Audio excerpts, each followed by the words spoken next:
Hello, everyone. So today we're going to continue talking about the Silk Roads, but now we're going to get into the sea lanes and everything that was going in the maritime trade. We already talked about the overland trade, so let's go. Here we go. Okay, so the start is again local to global. Okay, actually, in ancient times, this goes pretty far back to the Indus Valley and Mesopotamia. Across the Persian Gulf. Right, here's the Persian Gulf, right? Yeah, Persian Gulf over here on the left.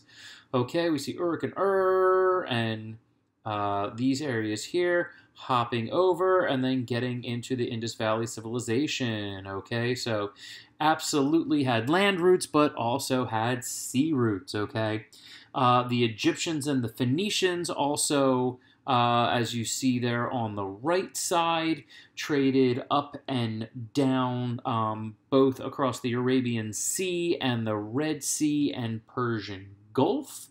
Okay, in different areas like Media and Assyria, Babylonia, and down into Punt.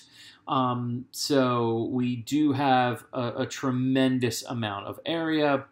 But then we also have, the Polynesians who, from Srivijaya, which I mentioned before, and, they also go way out to the east, eventually to Hawaii, which is like the most remote spot that people live in the world.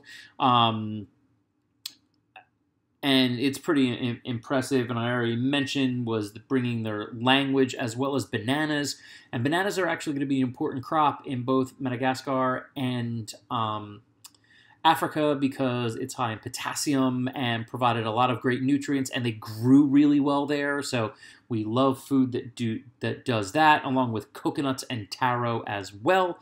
So nonetheless, really, really impressive. So you kind of have those two different trade things going on. So when we can't leave out the Mediterranean trade, actually, and a lot of these things will be starting with the Mediterranean trade, and as you can see there, Mediterranean trade routes, particularly in the Black Sea, okay? Very profitable trade here. Around the year 1000, Venice was the key leader in the maritime trade over here. They actually make so much money, the popes will leave them alone and let them pretty much do whatever they want in a time period which the popes ran everything. And so we have these regional areas, your kind of Middle East into India, we've got the Mediterranean, and then you've got the rest of Southeast Asia and Indonesia as well. So really everything is going to go through the Indian Ocean here. It will become the center of the world trade really until the 1500s when global trade is developed, because honestly, at this point in history, we're focusing on the 1200s and a little bit before the 1200s, but there is no Atlantic trade. That is not a thing. There is no real Pacific trade. That's not a thing. The Polynesians are kind of doing their own thing, but it's relatively small scale. Now, small scale, what was being traded, it's giant scale. It is the largest scale as far as ships and distances are concerned, but still. And again, it's the desire for goods that weren't from their home areas. And so through the Indian Ocean is where all this stuff is going to come together. Okay, so what are the advantages that you have in sea trade? Again, you do get central locales that are actually easy to kind of move around. The transportation costs are much, much less. Yes, boats are expensive, but it takes a lot less time. So time equals money, so we are saving money.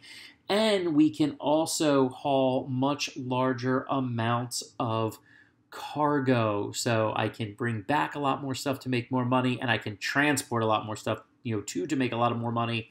Thus, the sea trade is even bigger than the land trade. Again, towns and towns and towns. We say it over and over again, from the Swahili city-states to Northern Africa, to the Arabian cities, to the Indian cities in Indonesia, Malaysia, and China. And we see all these cities, and they're all really important, and write it down and know it or rewatch it. I'm not going to say all their names.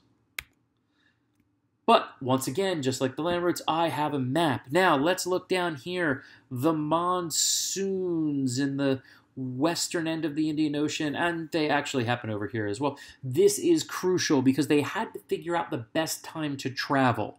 Okay, so you want to travel from east to west in November through February because the monsoons are going to push you down and out. And then in April and September, you are going to travel back. It took them a while to figure out the prevailing wind. So a monsoon is not like a rainstorm or like a tornado or a hurricane. It is prevailing winds. So you had to travel during certain times of the year, and then you could come back later on. That's why all these cities are so important, because it's not like, hey, we're going to stop here, trade, get right back in the ship and go. It's like, no, we're going to get here, we're going to dock, and there's a good chance we're going to spend a few months here before we go back. Okay, and you see all these different cities that I have mentioned. These are important to know. It's important to know where they're at. We talked about in Southeast Asia. There's our Southeast Asian sea lanes where, again, that is the crucial moment, because that discovery of those Southeast Asian sea lanes is what really is going to connect China to the rest of the Indian Ocean trade. And of course, we have to make advances in ships. The Chinese junks during this time are pretty much the premier ships. This is the rebuild of a Chinese junk made by a Canadian dude. I love it. Like Chinese junk, Canadian flag. Let's do it. Chinese junks had different types of rudders. Basically, they were stern post rudders and keels that gave them better stability. And that's crucial. So, they don't tip. They being all of these traders, start to map sea currents. So again, you know when and where to go. Better sails. You have the magnetic compass. And again, following the monsoons. That is crucial. And again, we see people like going all over the place. So they're spreading lots of goods. I mean, just to get an idea real quick before I get into goods, I mean, it is understand that Roman ships did get far away as India. Religions are also going to spread on this wave as well. We do see different settlements. We actually have Greek Syrians and Jews pop up in southern India. China starts bringing people to India. So not only is it these goods that are moving back and forth, as you can read here, again, I'm not reading them all, but you need to know them. You need to know them. But it's people that are moving. So we talked about this in the Sinhalese. There's small Roman settlements on Sri Lanka. Okay, they're Indonesians and their ancestors are in Madagascar. Christians move down the east coast of Africa. Jews are going to live in India. So, I mean, you've got people moving all over the place along with all of these awesome goods. China is really going to be the early leader here, again, under the Han. They start off and then it falls out, but right around the year 550, they will dominate the eastern end of the trade. They really have the biggest markets because they have the most people, and they're the ones bringing the new and exciting goods, particularly porcelain, silk, and tea, and that's what everybody wants, and they can put a lot of that on their ships. Okay, so I'm actually going to stop it there. We're going to be getting into the part 2 momentarily, but that has the establishment of the sea lanes. It's important to know how it goes, and we're going to get into part 2 next, okay? Thanks a lot, guys, and I'll see you soon.